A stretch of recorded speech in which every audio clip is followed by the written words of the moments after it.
All right, what's good? Let's get it.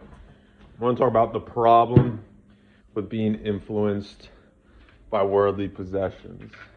Right? I just saw a video from Kanye West, and he was talking about it was a YouTube short, but it was talking about how like MIT students, college students, or whatever, these are the people that can change the world, right? So the smartest people in America, in the world, right, go to these top schools and do really well. These guys are geniuses, right?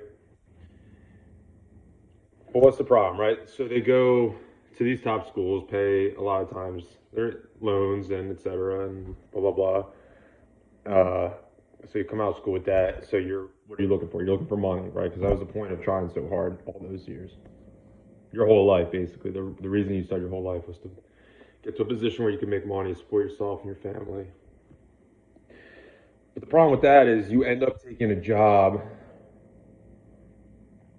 that isn't necessarily in your best interest or the world's best interest, right? Like Silicon Valley type stuff or whatever, you know?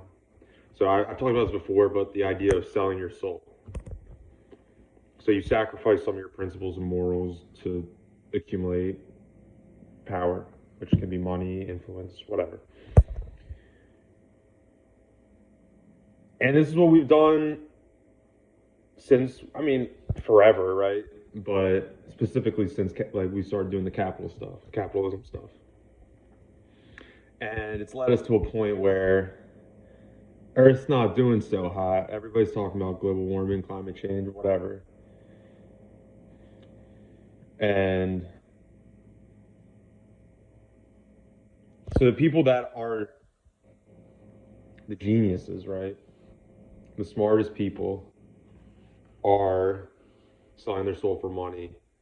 And like the scientists, right? Something that just came out of Boston, the University of Boston, they just created some new CVID strain.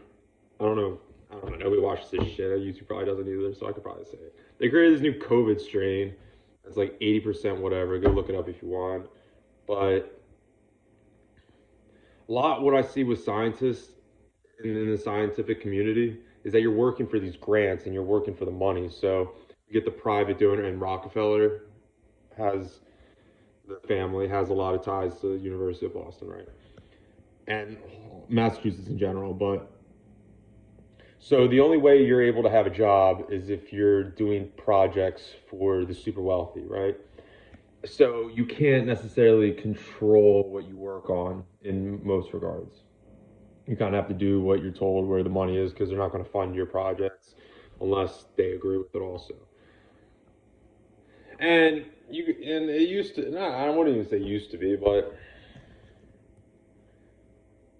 these projects aren't always in the best interests of the world, right? It's like think about early 1900s, who made all the money, right? Or who started making the money? The natural resource guys and the chemical guys, people producing chemicals and mining the earth and steel, coal, uh, iron, whatever. That's where the money was. And so the rich people know this. They know where the money is. And it seems like the money, right, in the pharmaceutical right now is maybe not, but possibly creating things to then release a solution to it so that you could profit off of it, right? And these scientists don't necessarily know that. Like they're smart, but how smart are like they're not they don't have the common sense a lot of the time. They don't have the street smarts. They're book smart, right? They just do what they're told and they're really good at the science stuff. So somebody tells you, "Hey, edit this DNA. Hey, make this robot." Uh, yeah, that's another big one too. It's like, "Hey, make these AI robots that it's cool, like blah blah blah." And yeah, they love it. It's fascinating. It's cool, but they don't see the bigger picture of why these rich people want this technology, and because a lot is the profit, it's the power stuff. Like it's money, control, influence, whatever. So essentially, in the video, like Kanye was basically, Ye was basically saying, you have the ability to change the world, right? If you focus on the needs of the world, right? And I've talked about this before, how your life is not yours. Your life is everyone. Like everyone is the idea of the collective, the human species, like working together for common goals instead of working for having the 99% work for the 1%, right? Because that's kind of how it is now. And look where we are. They're saying maybe we'll be alive by 2050. And we probably will be, but the fact that it's even a question where it's like, oh, and it's like a serious idea where it's like, this might actually be true. We might actually not be alive. Storms are getting worse. I mean, who knows about all that stuff, but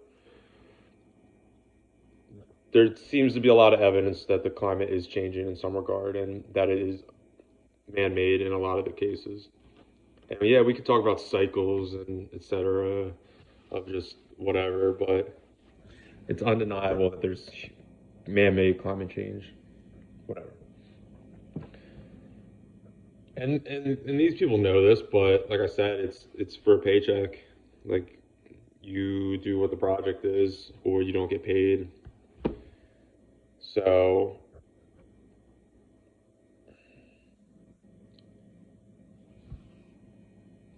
I guess where do you go from here, right? I think a lot of introspection is like required because everybody has their own role, right, in society. So my role is different from Kanye's role, who's different from I'm just the trash guy or politics. Like everybody has a different role in society. So for it seems like for a long time these scientists have been their brains and and ingenuity or whatever their dedication because these guys work hard. I'm not trying to bash scientists because they're smart, hardworking people, right? But they're still part of the system. And right now the system is encouraging them to drop all morals because you see that a lot in science, especially when you're talking about testing and whatever. It can be hard on your conscience. But basically, we're asking these guys to drop all their morals in favor of money. And I don't think that's fair to them because these are the smartest people, some of the smartest people we have who could be doing incredible things. I had a conversation with this guy from the Netherlands a few months ago, and we were just talking about because Europe's kind of going in the green direction. But and he was just like asking me my thoughts, etc. And I was like, yeah, I'm glad, like, it's good that they're doing it, but they went about it wrong. Because now you're sacrificing your economy. You're taking a step back from innovation, and that's what you need to keep your economy going and keep a strong economy is innovation. And now that your economy is declining, you're not able to put as much resources in developing these technologies, unlike, say, Elon Musk, who's we could say whatever about electricity and et cetera, but he's using the free markets to further his goals, which is smarter than using the government to have the government kind of subsidize these projects to create because it just doesn't work that way. There's a lot of waste and then whatever. So if you want to be innovative, you want to create new products and new ideas and all this stuff, it's kind of best that you do it in the free market aspect and like the whole competition idea or whatever. But right now there's virtually no competition in the sciences, right? It's the rich people giving grants to universities and etc.